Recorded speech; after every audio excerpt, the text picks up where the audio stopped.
Assalamualaikum warahmatullahi wabarakatuh. Saya Azraina Nuraini dengan NIM 17121919.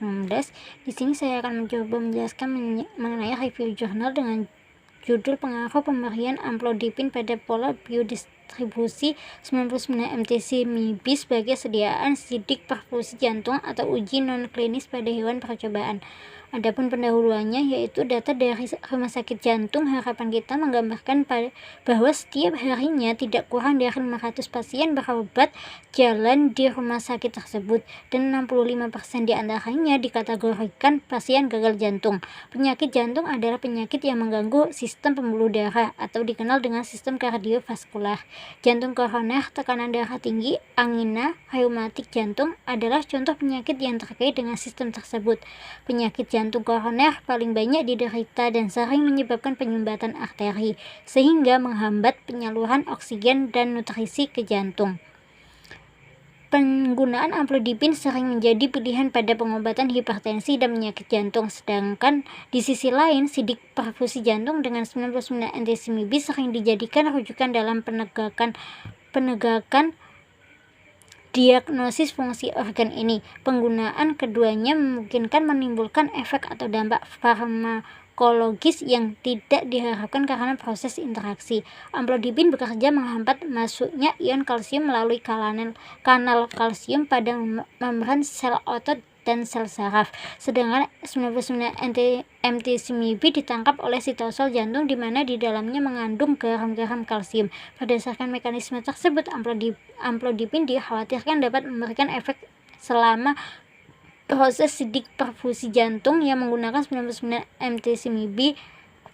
Dalam penelitian ini dilakukan pengamatan terhadap kemungkinan terjadinya perubahan pola biodistribusi yang signifikan pada menjit percobaan setelah mendapatkan perlakuan pemberian amlodipin 1 jam dan selama 1 minggu sebelum diinjeksi dengan 99 mTC-MIB secara intravena.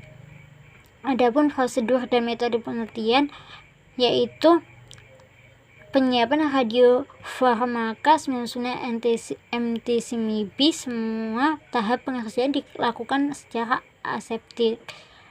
Kit kering diletakkan di dalam wadah kontainer PB yang sesuai. Kemudian uji kemurnian radiokimia 99 mTC-MIB, kemurnian radiofarmaka 99 mTC-MIB ditentukan dengan metode kromatografi menggunakan fase diam TLC alumina dengan larutan pengembang etanol absolut. Presentasi kemurnian ditentukan atas dasar timbunan aktivitas pada daerah RF 99 mTC-MIB dan diukur dengan alat pencacah saluran tunggal.